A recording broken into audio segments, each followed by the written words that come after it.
নমস্কার বন্ধুরা, আরো একটি নতুন ভিডিও নিয়ে চলে এসেছি।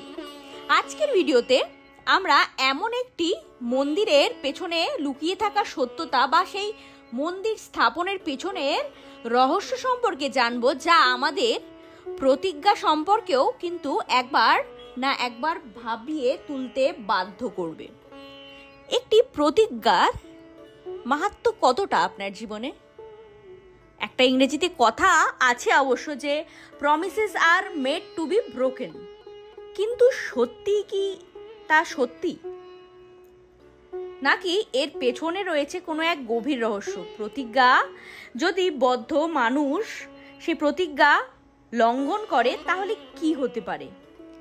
তো চলুন আজকে আর বেশি দেরি না করে এই ভিডিওটি শুরু করা যাক, যেখানে একটি কাহিনী, একটি সত্য ঘটনার মাধ্যমে ভগবান শ্রীকৃষ্ণের একটি মন্দির এবং তার পেছনে থাকা প্রতিজ্ঞাবদ্ধ এক ব্রাহ্মণের কথা জানব।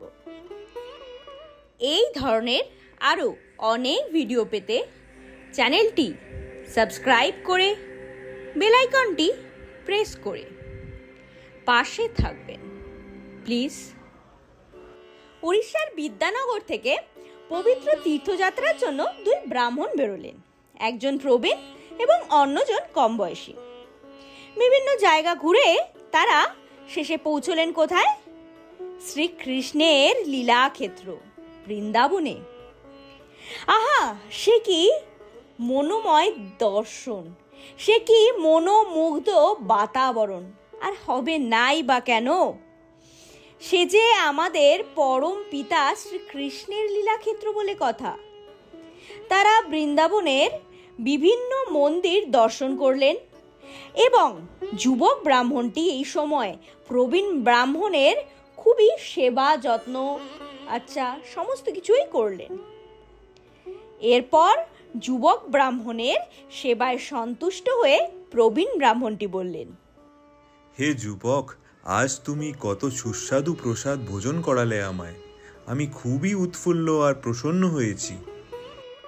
যদি আপনি এই প্রসাদে সন্তুষ্ট বা প্রসন্ন হন, তাহলে আমার কৃষ্ণও নিশ্চয় প্রসন্ন হবে। আজ আমি কত ভাগ্যশালী যে আজ আমি আমার গোপালের সাক্ষাৎ দর্শন পেলাম। যখন আমরা সাক্ষাৎ ব্রজেন্দ্র নন্দনের সামনে থাকি এবং তার কৃপাদৃষ্টি আমাদের ওপরে পড়ে, এর থেকে শুভ আর কি বা হতে পারে? হে মাধব, আমি তোমার মন থেকে খুবই কৃপা আভারী যে তুমি আমায় আজ গোপালের দর্শন করালে। এই সময়টি আমার কাছে সংসারের সবচেয়ে মূল্যবান সময়। এই সবই আমার গোপালের ইচ্ছা, তার অনুমতি বিনা বৃন্দাবনে কারোর পা রাখারও ক্ষমতা নেই। হে মাধব, তুমি আমার জন্যে যা করেছ এই কটা দিনে, তা আমার নিজের পুত্র হলেও করতো না। তাই আমি মন থেকে তোমায় প্রসন্ন হয়ে কিছু দিতে চাই। হে ব্রাহ্মণ, এই সেবা আমি শ্রীকৃষ্ণর সন্তুষ্টির জন্য করি, কারণ ব্রাহ্মণ সেবাই শ্রীকৃষ্ণর অত্যন্ত প্রিয় এবং এটাই আমার সব থেকে বড় পুরস্কার। হে মাধব, আত্মসন্তুষ্টির থেকে বলছি যে আমি তোমায় জামাতা রূপে বরণ করতে চাই। আমার একমাত্র মেয়ের বিবাহ তোমার সাথে দিতে চাই। হে ব্রাহ্মণ, এটি আমার জন্য খুবই সম্মানীয় এবং সুখের, কিন্তু তবুও আমি এই প্রস্তাবটি নিতে পারলাম না। আমি একজন খুবই গরিব ব্রাহ্মণ, আর আপনি তো খুবই বড় এবং ধনী ও বিদ্বান ব্রাহ্মণ।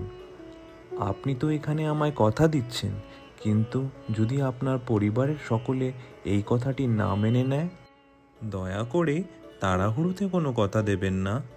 না মাধব, আমি আমার বাড়ির সকলকে আর আমার মেয়েকে চিনি, তারা কখনোই আমার প্রস্তাব অরাজি হবে না।